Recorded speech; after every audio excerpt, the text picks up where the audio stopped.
ये कहानी है 31 अक्टूबर 1984 की। ये कहानी है उस दिन की जब former prime minister Shrimati Indira Gandhi को उन्हीं के घर में उन्हीं के 2 बॉडीगार्ड्स ने 33 गोलियां मारकर छलनी कर दिया। आज 3D एनिमेशन की मदद से डिटेल में समझाऊंगा कि उस दिन सुबह से लेके प्राण त्यागने तक क्या क्या हुआ। लेकिन सबसे पहले आप इस कहानी की इंपोर्टेंट लोकेशंस पे ध्यान दो। ये श्रीमती इंदिरा गांधी का रेसिडेंस था जिसे एक सफदरजंग रोड बोला जाता था, और ये उनका ऑफिस था जिसे एक अकबर रोड बोला जाता था।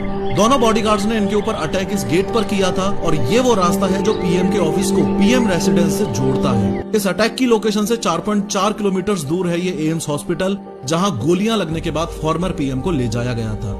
आज दिन है 31 अक्टूबर 1984 का, और प्रधानमंत्री निवास में आज सुबह की शुरुआत किसी और दिन की तरह ही हुई है। फर्क सिर्फ इतना सा है कि आज एक बहुत बड़े पेड़ को गिराने की साजिश है जो कई महीनों से चल रही थी। इस साजिश को अंजाम देने वाले भी कोई और नहीं, देश की पहली महिला प्रधानमंत्री इंदिरा गांधी के फेवरेट बॉडीगार्ड्स में से ही हैं। एक तो ये बेअंत सिंह, जो कि पिछले 10 सालों से पीएम के स्पेशल सिक्योरिटी गार्ड्स में से एक था, और ये फेवरेट भी था, इसलिए पिछले 10 सालों में पीएम के साथ कई विदेशी दौरों पर as a personal security guard गया था। और दूसरा ये 22 साल का सतवंत सिंह, जो कि पीएम सिक्योरिटी में अभी पिछले 5 महीनों से ही था। आज सुबह पीएम साहिबा रोज की तरह जल्दी उठ गयी, और आज उनका एक आयरिश टीवी के जर्नलिस्ट और एक्टर पीटर उस्तिनोव के साथ डॉक्यूमेंट्री के लिए इंटरव्यू शेड्यूल्ड है। इंटरव्यू सुबह 9:30 बजे शेड्यूल किया गया है, जो कि लगभग 1 घंटे चलना है। इंटरव्यू प्रधानमंत्री आवास से सटे इस एक अकबर रोड में होने वाला है। एक अकबर रोड उस समय इंदिरा गांधी का ऑफिस हुआ करता था, जो कि उनके आवास से इस एक बिना गेट वाले रास्ते से जुड़ा हुआ था। इंदिरा गांधी ने इंटरव्यू के लिए आज के दिन नारंगी कलर की साड़ी पहनी है, और घर से तैयार होकर सुबह 9:20 पर वो इंटरव्यू के लिए अपने ऑफिस की ओर लंबे लंबे कदमों से चल पड़ी हैं। गोलियां चलने से कुछ समय पहले इस वक्त उनके साथ कुछ लोग और चल रहे हैं। उनके अपने personal secretary R K. Dhawan, personal security officer Rameshwar Dayal, पुश्तैनी नौकर नाथुराम, और उनको धूप से बचाने के लिए छतरी पकड़ के चलते हुए कांस्टेबल नारायण सिंह। अनफॉर्चुनेटली आज के दिन फॉर्मर पीएम ने बुलेट प्रूफ जैकेट भी नहीं पहनी है, ये सोच करके घर से 50 मीटर दूर ही तो जाना है, और यहाँ सब लोग अपने ही हैं, तो अपनों से कैसा खतरा। इस बीच एक सर्वेंट एक टी सेट लेकर सामने से गुजरा, जिसमें उस्तिनोव को चाय सर्व की जानी है। पीएम उसे बुलाकर बोलती हैं, ये टी सेट अच्छा नहीं लग रहा, कोई दूसरा लेके आओ। इतना बोलकर अपने ऑफिशियल्स के साथ लंबे लंबे कदमों के साथ तेजी से ऑफिस की ओर जाने लगती है। 31 अक्टूबर के दिन गोली चलाने वाले दोनों में से एक बॉडीगार्ड ने,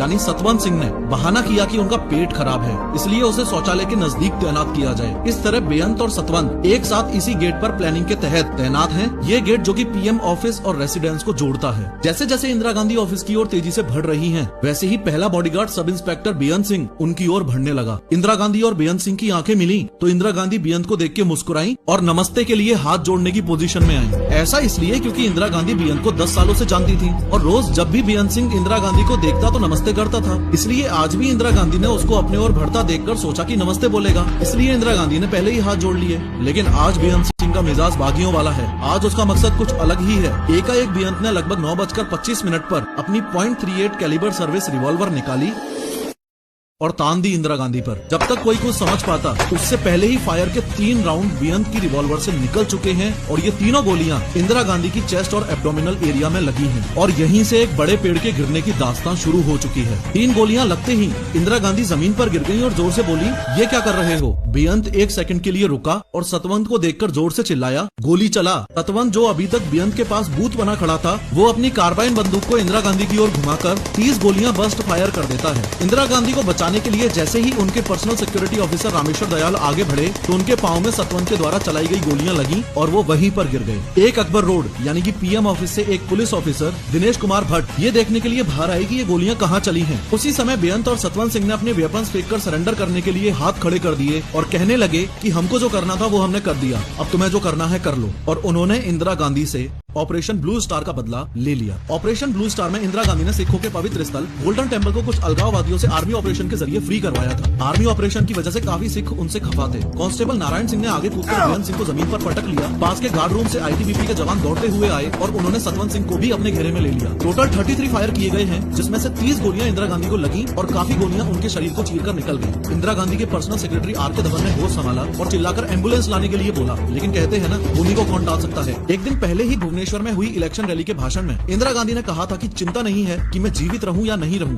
मुझे चिंता नहीं है कि मैं जीवित रहूं या नहीं रहूं। मेरी लंबी उम्र रही है, मुझे गौरव इस बात का है कि मेरा सारा जीवन सेवा में गुजरा। मेरी लंबी उम्र रही है और मैं ये इस पर मुझे अगर गौरव किसी चीज पर है तो इस पे है कि सारा जीवन मेरा सेवा में गया, जब तक मुझ में सांस है तब तक सेवा में ही जाए, जब मेरी जान जाएगी और जब तक मुझ में सांस है तब तक सेवा ही में जाए, और जब मेरी जान जाएगी तो मैं कह सकती हूँ कि एक एक खून का कतरा भारत को जीवित करेगा। तो मैं कह सकती हूँ कि एक एक खून का खतरा जितना मेरा है वो एक एक खून एक भारत को जीवित करेगा।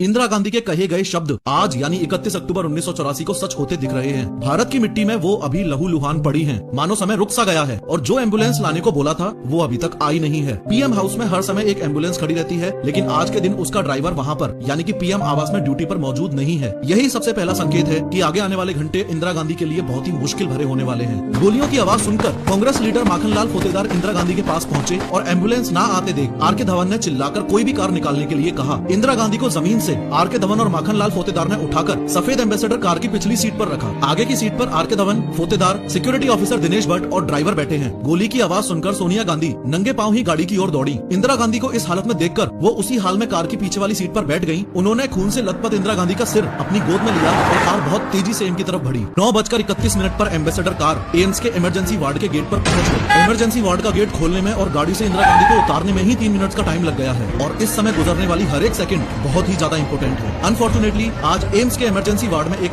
स्ट्रेचर तक मौजूद नहीं है। इसी तरह एक पहिए वाली स्ट्रेचर का इंतजाम किया गया। जब इंदिरा गांधी को कार से उतारा गया तो उनको इस हालत में देखकर वहां तैनात डॉक्टर्स घबरा गए और जल्दी से अपने सीनियर डॉक्टर्स को इन्फॉर्म किया। वैसे सीनियर डॉक्टर्स को अभी तक इस बात का ध्यान नहीं था कि इंदिरा गांधी को इस तरह से गोलियां मारी गई हैं। जब सीनियर डॉक्टर्स इमरजेंसी वार्ड में दौड़कर आए तो उनको तो ऐसा लगा कि शायद हॉस्पिटल में किसी तरह का इंस्पेक्शन होगा। सीनियर डॉक्टर्स ने जब वहाँ खड़े जूनियर स्टाफ से पूछा कि पीएम साहिबा कहाँ हैं, तो एक जूनियर स्टाफ ने कांपते हाथों से स्ट्रेचर पर कपड़े से ढकी हुई लहूलुहान बॉडी की ओर इशारा किया। डॉक्टर्स ने जब पीएम को इस हालत में देखा तो वो भी घबरा गए। सीनियर डॉक्टर्स को इलेक्ट्रोकार्डियोग्राम में इंदिरा गांधी के हार्ट की मामूली गतिविधि दिखाई दे रही है। इसका मतलब है कि वो क्लिनिकली अलाइव हैं, लेकिन नाड़ी में कोई धड़कन नहीं मिल रही है। उनकी आंखों की पुतलियां भी फैली हुई हैं, जो संकेत है कि उनके दिमाग को क्षति पहुंची है। फिर अगले कुछ घंटों तक फॉर्मर पीएम की जान बचाने के लिए देश के बेस्ट 20 डॉक्टर्स की टीम ने जी तोड़ मेहनत की। यहाँ तक कि खून को रोकने के लिए 88 बोतल्स ओ नेगेटिव ब्लड भी चढ़ाया गया। 4 घंटे की कड़ी कोशिश की बदौलत 7 गोलियां इंदिरा गांधी के शरीर से निकाल ली गई हैं और ब्लड फ्लो को भी रोक दिया गया है। लेकिन डॉक्टर्स को इंदिरा गांधी के सर्वाइवल के चांसेस ना के बराबर लग रहे हैं।